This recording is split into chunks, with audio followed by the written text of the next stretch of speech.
Programang ito ay rated SPG, striktong patnubay at gabay ng magulang ang kailangan. Nailipat na nga kay David ang mga ari-arian ng mga Montenegro. Bago ito nangyari ay kinakailangan muna nilang gumawa ng pekeng last will and testament na kay David ipinamana ni Ramon at Don Julio ang lahat. Pinalabas nila na patay na si Ramon at Don Julio kaya gumawa din si Olga ng pekeng death certificate ng dalawa. Pero bago ito maging legal ay kinakailangan munang mapatunayan na patay na talaga si Ramon at Don Julio. Kaya naman bukas na bukas ay kinakailangan nilang mapatay si Ramon. Si David ang uutusan ni Olga pero hindi ito magagawa ni David dahil napakaingat ni Ramon. Nag-uutakan lang si Olga at David. Ang plano ni David ay patayin si Olga kapag patay na si Ramon.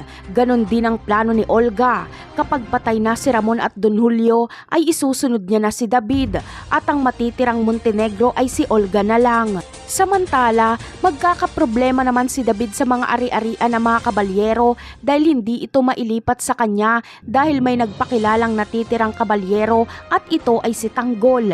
Kaya galit na galit si David at muli niyang babanggitin kay Olga na pinaghirapan niya daw ang kayamanan na yon. Kinailangan niya pa daw pumatay ng tao.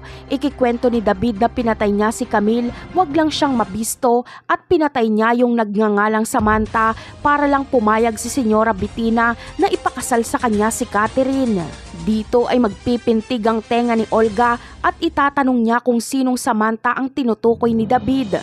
Sasagot naman si David na taga Toledo at kaibigan ito ni Tanggol. Sa katunayan ay muntik niya pa nga daw mapatay si Tanggol at pinatay niya rin daw ang lolo ni Samantha.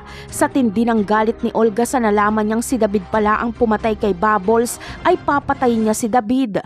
Masisira ang plano ni Olga. Uunahin niyang tapusin si David kesa kay Ramon. Madadala kasi siya sa sobrang galit. Napakarami pa nating dapat abangan sa mga susunod na episode. Paalam!